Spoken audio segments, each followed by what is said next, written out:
कहते हैं जब हम ईश्वर की योजना पर विश्वास कर लेते हैं तो हमें यह स्वीकार करना पड़ता है कि ईश्वर की योजना हमारी योजना से सर्वश्रेष्ठ है। तो चलिए इसी आधार पर मैं आपको एक कहानी सुनाती हूँ। एक समय की बात है, एक बार यमराज ने मृत्युलोक पर भ्रमण किया और उसे कहा गया कि तुम्हें एक महिला को लेकर आना है। अब यमदूत जब महिला को लेने पहुंचा तो महिला एक अपनी छोटी बच्ची को दूध पिला रही थी।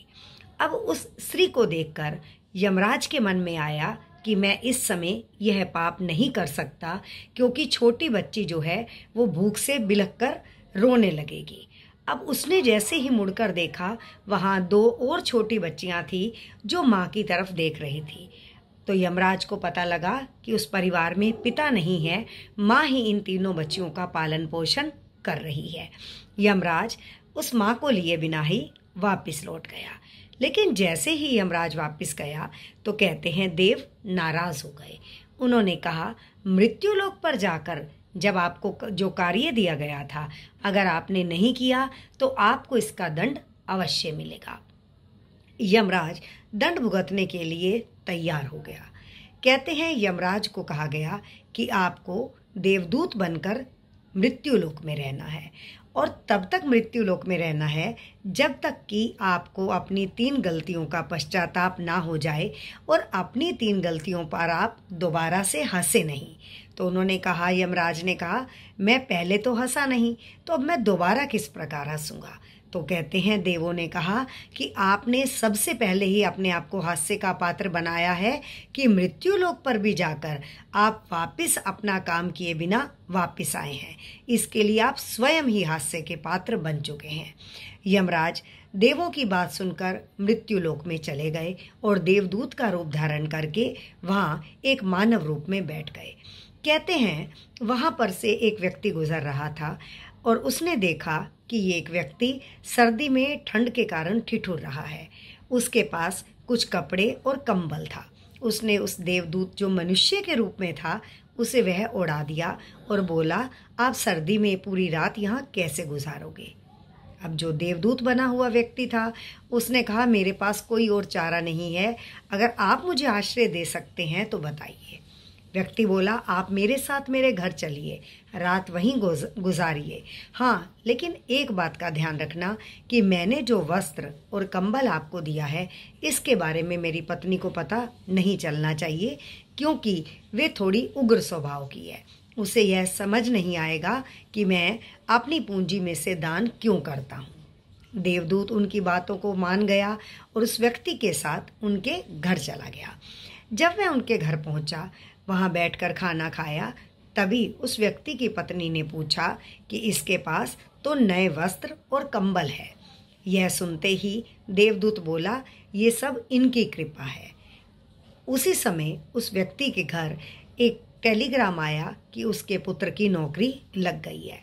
घर में एकदम से सुखद वातावरण हो गया। लेकिन जैसे ही उसकी पत्नी ने सुना कि इस व्यक्ति ने कहा है कि ये कंबल और वस्त्र इनकी देन है, अब उसे बहुत क्रोध आया। उसने कहा कि इनकी तो यह बहुत बुरी आदत है, यह अपना पैसा यूं ही व्यर्थ करते हैं। मैं एक क्षण भी तुम्हें यहाँ नहीं रुकने दूंगी, आप अभी यहाँ से चले जाओ। कहते हैं वे देवदूत बाहर आ गया और अपनी गलती पर हंसने लगा, क्योंकि उसको जिस व्यक्ति ने आश्रय दिया था उसके बारे में बताकर वह खुद ही मुसीबत में पड़ गया। जबकि वास्तविकता ये थी कि देवदूत के उनके घर जाने के कारण ही उनके घर का में खुशी का माहौल बन गया था। उनके पुत्र की नौकरी लगी थी, क्योंकि जीवन में एक के साथ दूसरे का भाग्य जरूर जुड़ा होता है। कहते हैं जब अगले दिन वह सुबह बाहर आया, इधर उधर घूमा तो उसने देखा सामने एक मोची का घर है। उसने मोची से कहा कि क्या आप मुझे आश्रय दे सकते हैं। मोची ने कहा, मेरे पास ज़्यादा काम तो नहीं है, हाँ, लेकिन तुम आज या कल 1-2 दिन के लिए यहाँ रह सकते हो, क्योंकि मेरे पास इस राज्य का जो राजा है उसका कार्य आया है। देवदूत वहाँ रह गया। थोड़ी देर के बाद मोची ने उसे चमड़ा दिया, कहा कि ये चमड़ा बहुत महंगा है, आप इस चमड़े से जूते बना दीजिए।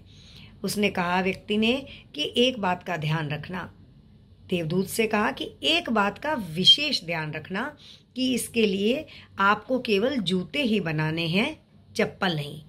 अब देवदूत हैरान हो गया। उसने पूछा, ऐसा क्यों? उन्होंने कहा, क्योंकि हमारे राज्य में सभी जूते पहनते हैं। हाँ, लेकिन अगर किसी की मृत्यु हो जाए तो उस व्यक्ति को चप्पल पहनाई जाती है। देवदूत ने चमड़ा लिया और उससे एक बहुत सुंदर चप्पल तैयार कर दी। अब जब व्यक्ति ने देखा तो उसे बहुत क्रोध आया। उसने कहा, तुम्हारी हिम्मत कैसे हुई? जब मैंने आपको जूते बनाने के लिए कहा था तो आपने यह चप्पल क्यों बनाई?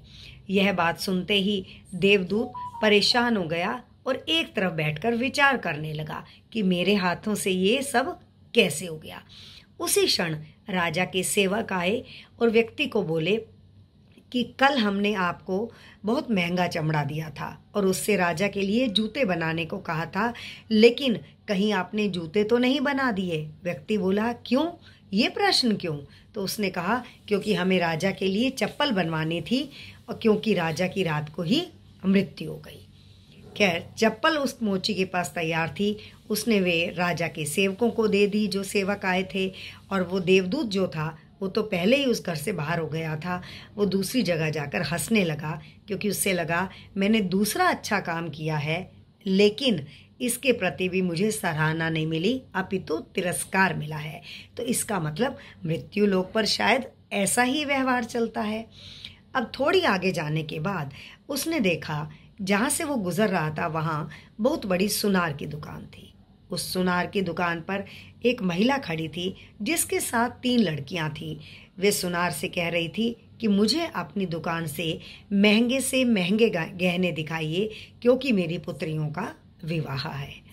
अब सुनार उनको गहने दिखा रहा था तो वो व्यक्ति जो देवदूत बना हुआ था वो दुकान के अंदर गया। उसने सुनार से कहा कि क्या मैं आपकी दुकान पर कोई काम कर सकता हूँ? सुनार ने कहा कि आप मुझे अपना परिचय दे सकते हैं। देवदूत ने कहा, परिचय मेरा कार्य स्वयं दे देगा। अगर आप मुझ पर कृपा दृष्टि बना सकते हैं तो मुझे कुछ दिनों के लिए अपने यहाँ रख लीजिए।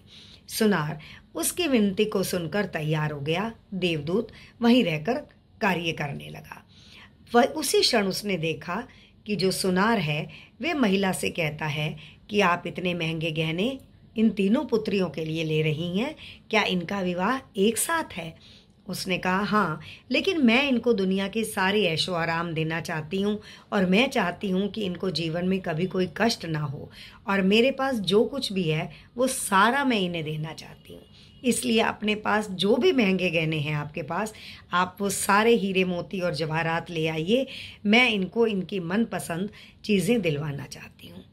अब देवदूत जो था वे वहाँ खड़ा होकर देख रहा था। तभी उसके मन में विचार आया, क्या मैं यहाँ एक प्रश्न कर सकता हूँ? लेकिन उसको लगा कि ये शायद समय उचित नहीं है, मुझे इन दोनों की वार्तालाप को ध्यानपूर्वक सुनना चाहिए। कहते हैं कभी भी मन में कोई विचार आता है तो वो ईश्वर का दिया हुआ होता है। हाँ, वो बात अलग है कि हम उसे सुनते नहीं। पहली बार देवदूत के मन में जब यह विचार आया तो उसने बिना प्रश्न पूछे ही मौन धारण किया और वो चुपचाप वहाँ खड़ा रहा। उसके मन की इस एकाग्रता ने जब वो स्त्री गहने हीरे जवाहरात लेकर लौट गई, तभी देव वहाँ उपस्थित हुए और देवदूत को बोले कि आज चाहे आप नहीं भी हंसे, लेकिन हम तीसरी गलती के लिए आपको क्षमा करना चाहते थे, लेकिन आपने तीसरी गलती तो की ही नहीं, आप वापस लौट आइए। लेकिन इस बार देवदूत हैरान था।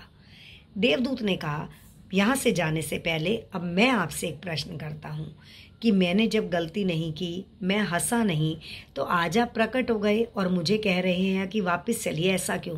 उन्होंने कहा, क्योंकि आपने इन्हें पहचाना नहीं।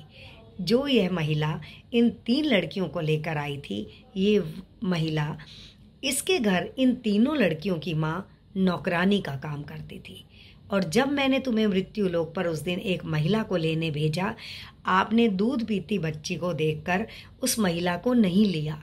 आपने कहा कि मैं इसे मौत के साथ नहीं जोड़ूंगा, इसके जीवन को ख़त्म नहीं करूंगा, लेकिन मैंने दूसरे देवदूत से उसकी जीवन लीला को समाप्त कराया। जानते हैं क्यों? देवदूत हंसा, कहता है, आज मैं पूरी बात को समझ गया। क्योंकि ईश्वर अगर उस दिन उस महिला की मृत्यु नहीं कराते तो जो वो मालकिन थी जहाँ वो महिला काम कर रही थी, वो इन तीनों बच्चियों को गोद नहीं लेती, क्योंकि उन तीनों बच्चियों की माँ मर गई थी। इसलिए जिनके घर वो महिला काम करती थी, उस मालकिन ने इन तीनों बच्चियों की परवरिश की, अच्छे विद्यालय में उनका दाखिला कराया, पढ़ लिख गई वो लड़कियाँ, और फिर उन्होंने उनका विवाह रचवाया। इस कहानी के माध्यम से आपने देखा कि हम केवल थोड़ी दूर तक सोच सकते हैं, लेकिन ईश्वर हमारे लिए कितने दूर तक की व्यवस्था करता है। तो इसलिए हमें हमेशा उसके समक्ष नतमस्तक रहना चाहिए और उसकी सारी योजनाओं को सहर्ष स्वीकार करना चाहिए। धन्यवाद।